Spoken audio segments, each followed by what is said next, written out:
বানাচ্ছে, আমিও হেল্প করেছি। চলুন আপনাদের রেসিপিটা বলি।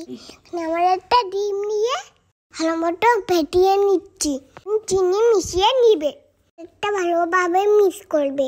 যখন ডিম আর চিনি হয়ে যাবে তখন 2 চামচ তেল দিয়ে গুলিয়ে নিবে। চেন দিয়ে দিবেন, এরপরে দুধ দিয়ে দিবে। এরপরে সবকিছু একসাথে মিক্স করতে হবে। এরপরে 1 কাপ ময়দা দিতে হবে, আবার ভালো করে মিশিয়ে নিতে হবে। সাথে বেকিং পাউডার দিতে হবে। একটা সুন্দর ব্যাটার বানিয়ে নিতে হবে। চুলায় একটা প্যান নিয়ে গরম করে পরিমাণ মতো ব্যাটার নিতে হবে।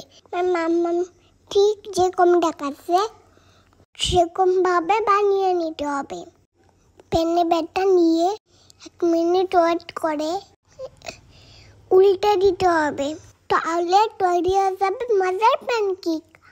প্যানকেক তৈরি করতে কোনো তেলের প্রয়োজন নেই, তেল ব্যবহার করতে হবে না। একটা করে অনেকগুলো বানিয়ে ফেলতে হবে। আজকে এই পর্যন্ত, সবাই ভালো থাকবেন, এর জন্য অনেক দোয়া করবেন। আমার মাম্মির পেজটা ফলো দিয়ে দিবেন, লাইক কমেন্ট শেয়ার করে দিবেন। আল্লাহ হাফেজ।